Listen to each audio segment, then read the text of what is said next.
Steph Curry spoils Klay's return to Golden State. Wemby drops 50 points. The Cavs are 13-0 and still getting ignored by the media. Giannis drops 59 in OT, and Jaylen Brown continues his beef with Nike. Now, before we get into the topics today, don't forget to like and subscribe. It helps me out a lot in these YouTube streets. We're on the road to 1,000 subs, and I really appreciate you all for rocking with me so far. Anyways, let's get back to business. The first night of the NBA Emirates Cup popped off, and boy was this one special. This was the first game Klay Thompson had returned back to Golden State since signing with the Dallas Mavericks, and this game had everything you ever wanted. Klay Thompson hitting Steph Curry's patented dance after hitting corner threes. Steph Curry getting the mismatch on a big and hitting that patented Steph Curry fuck you three to put the game away and tell them motherfuckers to go night night. Luka and Kyrie Irving both going off. It was a game that had a playoff atmosphere. It felt like game 7 of the Western Conference Finals.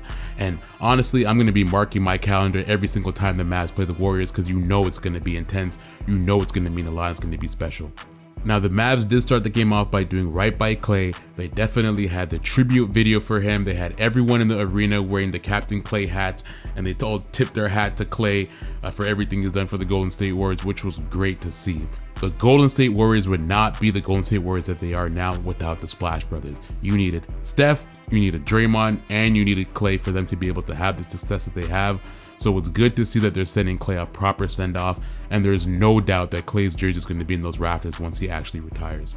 I'm not gonna lie, I'm not even a Golden State fan, but watching that tribute video made a little tear come down my eye. You know, you can't downplay everything that Klay Thompson has done for that franchise. I just think back to when he had that 70-point game and he went off. The dude was going absolutely nuts. I think back to when they were down 3-1 against OKC, back when KD and Russ was there. And Klay Thompson single-handedly brought the Golden State Warriors back from the dead and helped them climb their way back up to win that series and head back to the finals. But on the other hand, I also know that this return for Klay Thompson was bittersweet.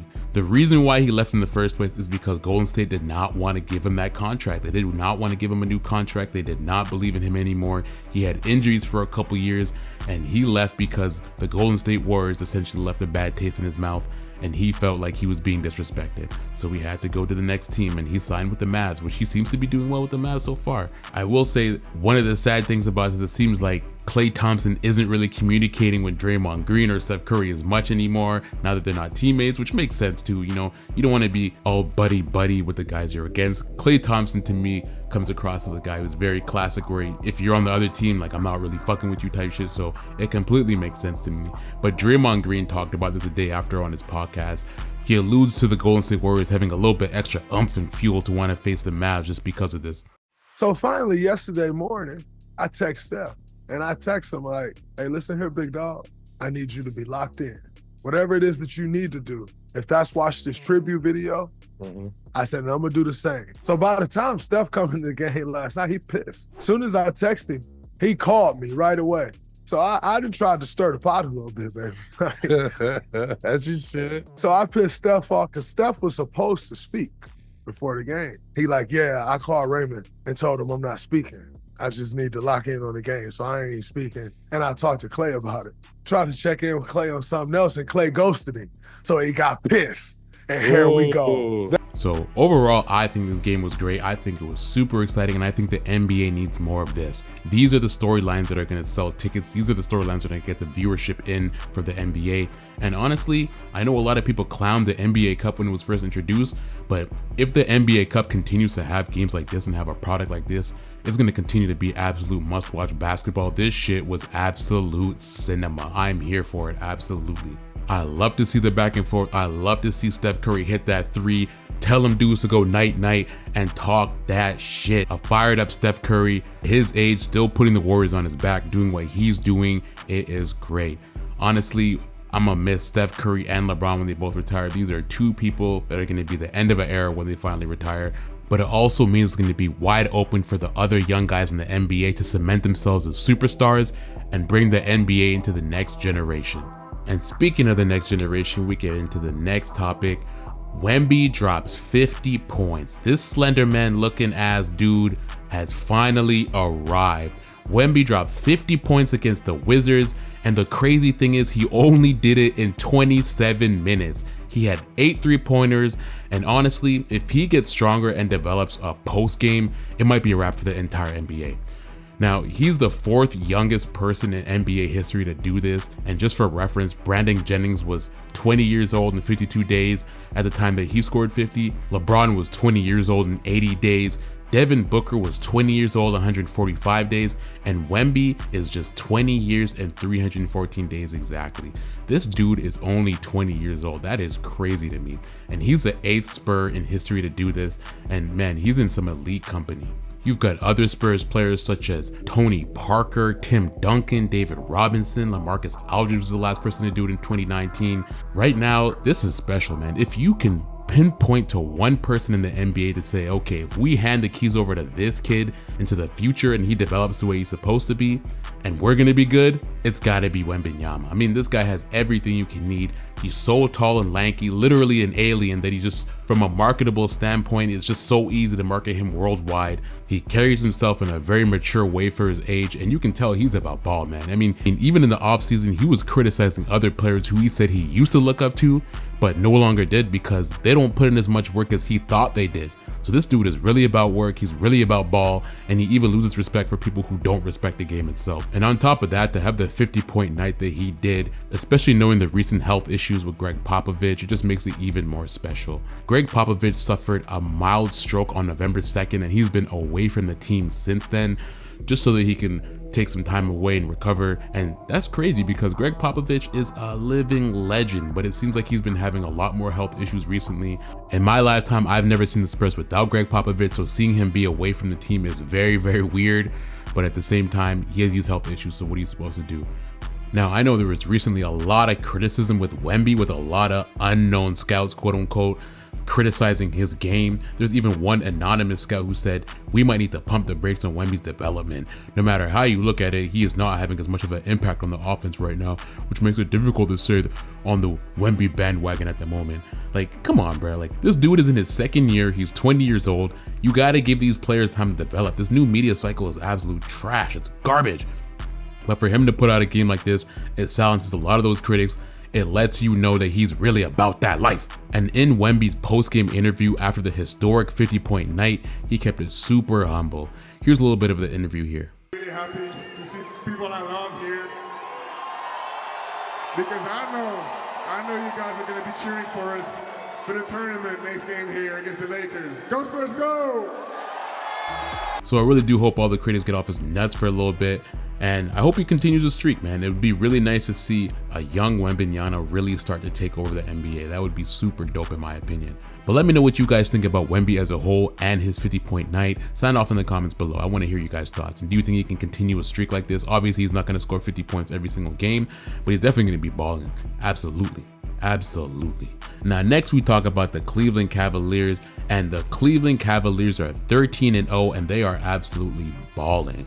And it's funny to see basketball media still talking about the Lakers and JJ Redick breaking clipboards or whatever shorts Bronny decided to put on today. What color's his shirt? Oh, how did he do his hair today? All this other garbage and nonsense. Like the NBA viewership, like, there's a reason why some of the viewership is down, and the basketball media is a part of that. Like, look at the stuff that they focus on. You have a team that is 13-0, and I guarantee if LeBron was still on the Cavs right now, ESPN would be running countless cycles about the Cavs this, the Cavs that. If the Golden State Warriors were 13-0, or the Boston Celtics, or the Chicago Bulls, this constant media cycle will be going on and on and on, but because it's not a large market team, they're just completely ignoring it, or they touch on it for a little bit and they go on about their day. But I have to say, overall, this Cleveland Cavaliers team is serious. Donovan Mitchell looks great, Darius Garland looks great, the entire team is built extremely well, and I think they have a legitimate shot of making it to the Eastern Conference Finals this year if they can keep it together.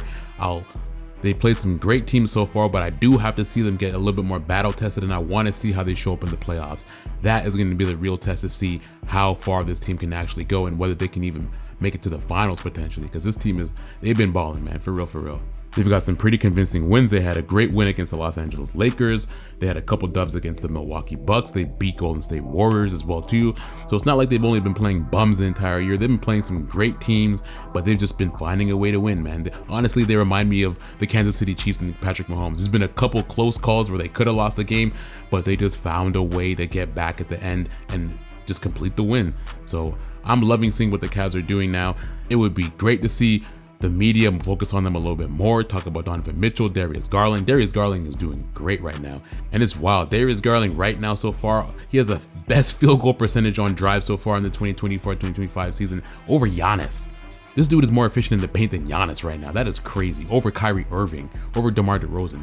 That to me just shows you how good this Cleveland Cavaliers team is. But I want you guys to sound off in the comments below. How far do you think this Cleveland Cavaliers team can go? And also with a couple other teams getting healthier, like the Philadelphia 76ers with Joel Embiid and Paul George coming back, with the Knicks finally finding a groove, and with the Boston Celtics there, do you think they could beat Boston in a 7-game series? Like, I really want to hear what you guys think. And next, we got to talk about Giannis. Giannis dropped 59 points in a win against the Pistons. This game went to overtime, and Giannis did everything.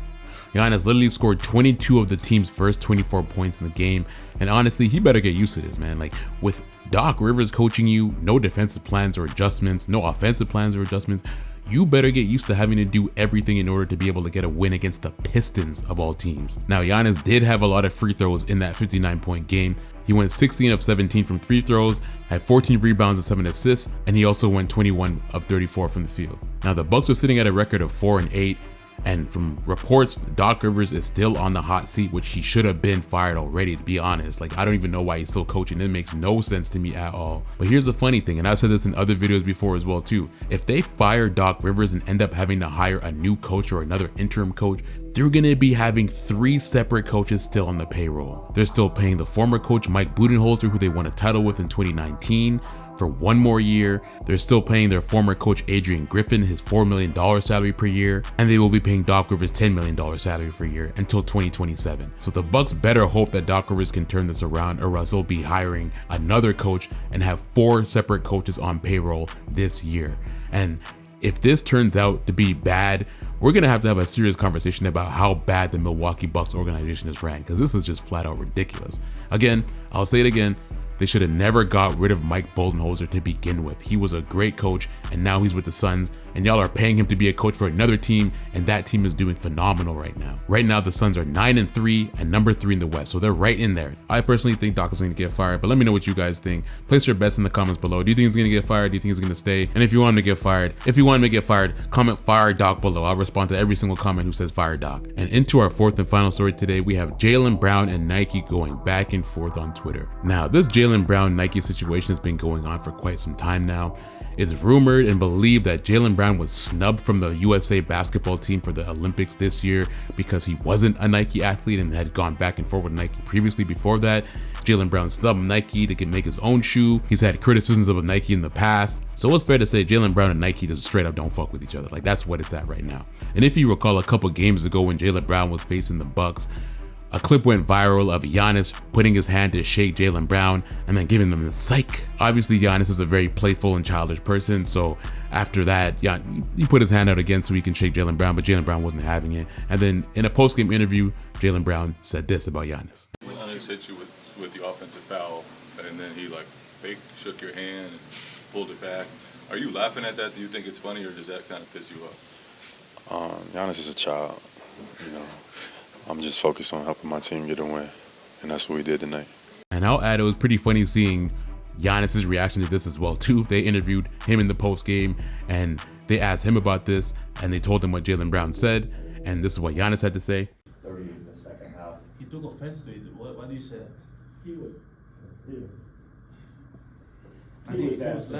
He was asked about it after the game, and he said, "Giannis is a child. I'm just focused." Oh, that's what he said? Get a win. That's what we did tonight. He later said he had a really good game and stuff like that. That was his response. Oh, well, he said I was a child.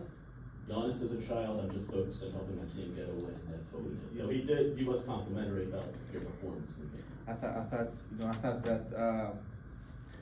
I thought that I gave him a compliment that he was just going down. But at the same time, this is who I am. I play the game with fun, joy. I try to surround myself around young people so I can stay young myself. And listen, man, like Jaylen Brown, you know he's like a no-nonsense person. He tells you straight up, this guy is extremely intelligent. He's a very smart dude. Teams were fearful of drafting this guy because of how intelligent he is. That's how smart this guy is. So you can tell he's no nonsense when it comes to what he believes in. He's not gonna back down from anything, right? And you know, I don't know what side you guys are on, but everybody loves a David versus Goliath story. I mean, Nike is obviously one of the biggest brands in the world. There's no doubt about that. To see Jaylen Brown go into player empowerment and try to battle Nike, who's also a huge NBA partner. His teammate Jason Tatum is also signed to Nike, has his own Jordan shoe. So I don't know if that's going to create some sort of friction or some weird relationship, but at least you can say that Nike took a shot first. So Nike's put out a tweet today after Giannis' 59-point game. And in that tweet, they referenced what Jaylen Brown said in his post-game interview. And they said, nothing childish about him. 59 for the Greek Freak. Obviously referencing what Jaylen Brown said about Giannis and taking a shot at him. And Jaylen Brown responded. Jaylen Brown subtweeted Nike basketball and said, y'all got weird energy. And he left it straight at that. Now, some people are applauding Jaylen Brown for going back at Nike. Some people are subtweeting him and pointing out that he has some weird energy as well too, talking about him sneak dissing Bronny just because he had some hoes around him. One dude even said, you said Bronny is in the protest and press some hoes. You got some weird energy. So this shit is funny all the way around, but I'm gonna love to see how this plays out because Nike is a huge NBA partner, man. I mean, Nike is a huge staple in basketball overall. So it's going to be funny to see one of their big stars in the NBA continue to beef with a big company like this. But anyways, that's everything we have on the docket for today. If you guys continue to watch all the way through, I really appreciate it. And let me know what you guys think about the new format. You guys like this? You like the individual videos? I'm trying to switch it up a little bit and see what's up. Don't forget to like and subscribe to the video. And if you want to hear more about the Bucks and Doc Rivers driving Giannis crazy and making him crash out, watch the video over here. Anyways, I'm out.